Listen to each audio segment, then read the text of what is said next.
2026년 5월 5일 화요일 새벽 기도에 나오신 성도님들을 주님의 이름으로 환영합니다. 오늘 우리에게 주시는 하나님의 말씀은 창세기 35장 23절로부터 36장 8절까지 말씀입니다.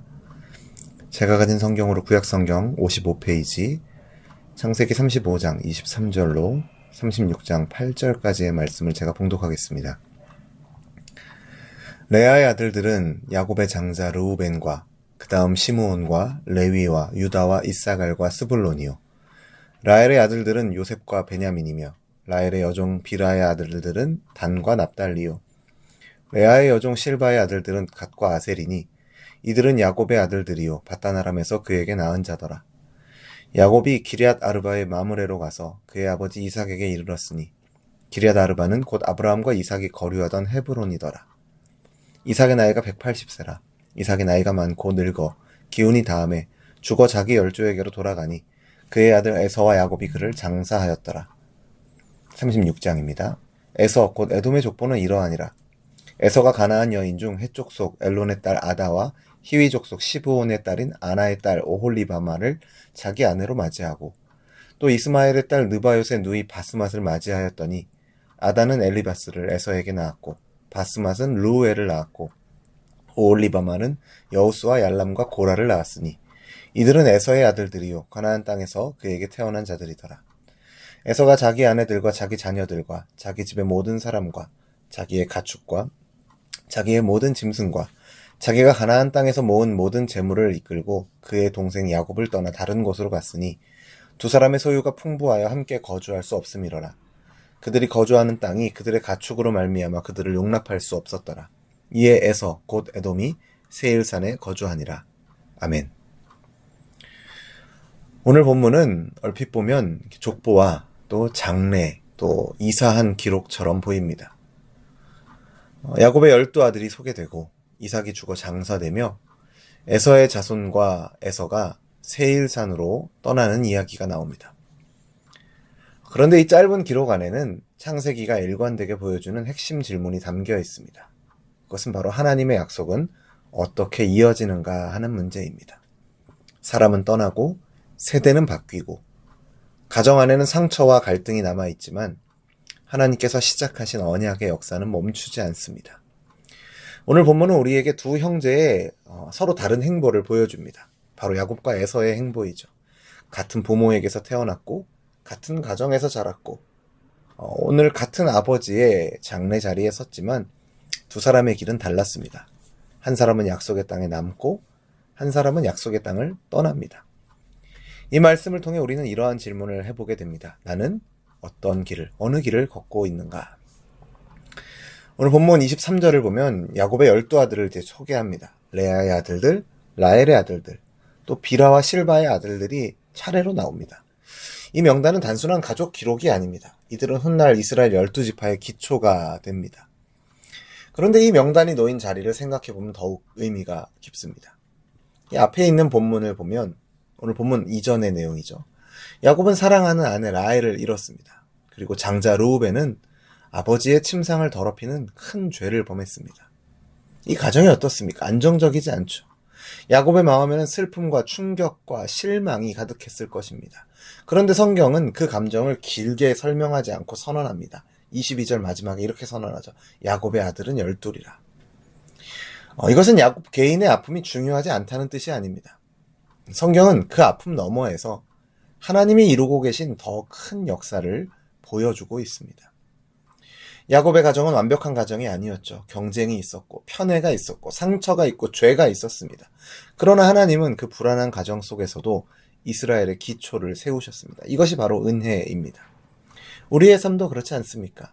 내 인생이 너무 어수선하고 우리의 가정이 참 너무나도 부족하고 내 믿음이 연약하고 내 삶이 하나님의 일을 담기에는 너무나도 깨져 있다라고 느낄 때가 있습니다. 그러나 하나님은 완벽한 사람을 통해서만 일하시는 분이 아닙니다. 하나님은 상처 많은 야곱의 집에서도 12지파의 씨앗을 세우셨습니다. 지금은 이 아픔이 전부가 아닙니다. 지금의 실패가 결론이 아닙니다. 하나님께서 붙드신 사람의 삶은 개인의 비극에서 끝나지 않고 하나님의 역사 안에서 새롭게 쓰임받음을 우리는 바라보아야 할 것입니다. 야곱은 아버지 이삭이 있는 헤브론, 곧 기럇 아르바의 마므레에 이르게 됩니다. 이곳은 아브라함이 머물렀던 곳이고 사라와 아브라함이 장사된 약속의 땅입니다. 그리고 이삭은 180세에 죽습니다. 29절을 보면 그가 나이가 많고 늙어 기운이 다함에 죽어 자기 열조에게로 돌아갔다라고 말하죠. 아브라함의 아들, 언약의 계승자였던 이삭의 시대가 마무리됩니다. 그러나 성경에서 성도의 죽음은 단지 끝이 아닙니다. 이삭의 죽음은 약속의 단절이 아니라 전달입니다. 아브라함에게 주신 언약은 이삭에게 이어졌고 이제 야곱과 그의 아들들에게 이어집니다. 한 세대는 떠나게 되지만 하나님의 약속은 떠나지 않습니다. 그리고 그 이삭의 장례 자리에서 에서와 야곱이 함께 섭니다. 한때 장자의 명분과 축복을 두고 심하게 다투었고 미움과 두려움 속에서 갈라졌던 형제입니다.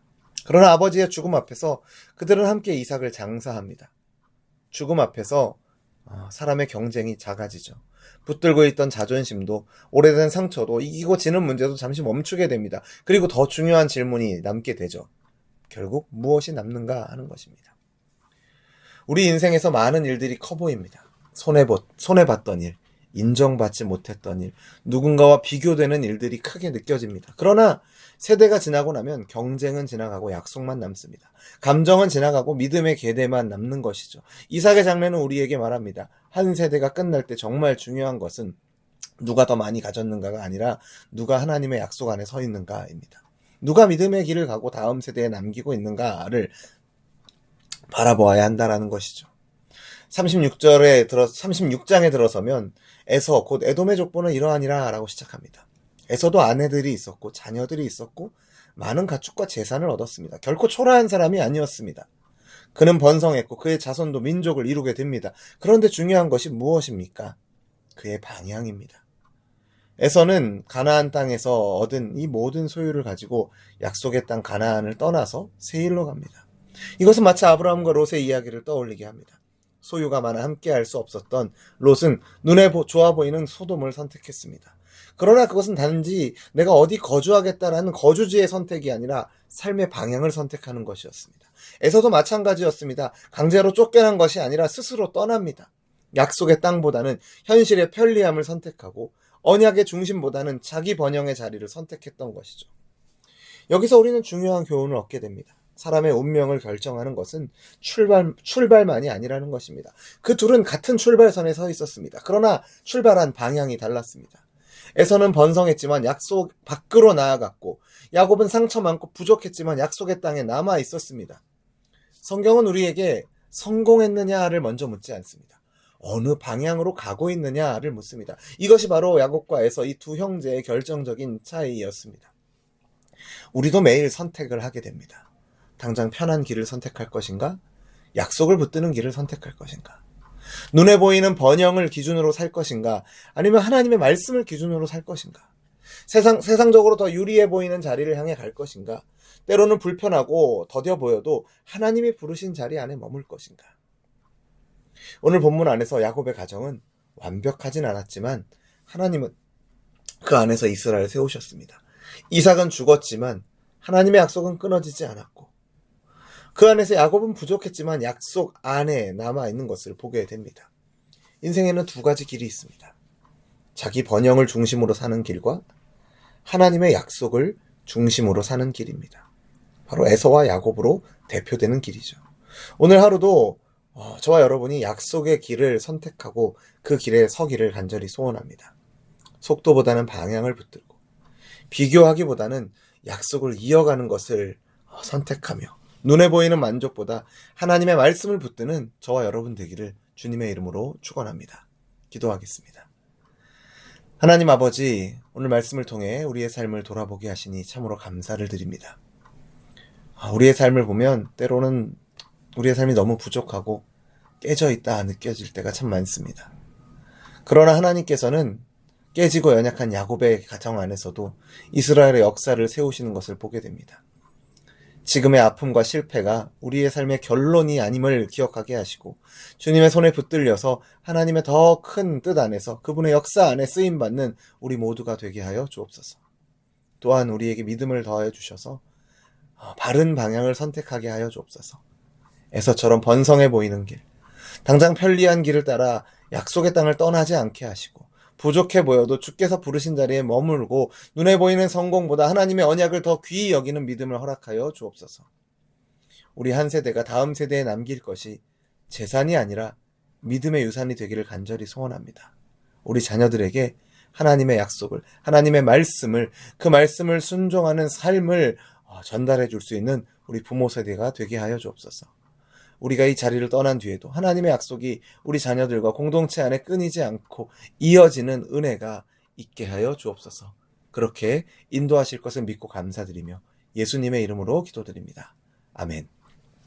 우리 주 예수 그리스도의 은혜와 하나님 아버지의 다함이 없는 사랑과 성령 하나님의 교통하심이 어떤 자리에서도 어떤 상황에서도 하나님의 약속을 붙들고 살아가기를 소원하는 우리 열린비전교회 모든 성도들과 우리의 삶의 걸음 가운데, 특별히 우리의 자녀들 가운데 이제로부터 영원토록 항상 함께 있을지어다. 아멘.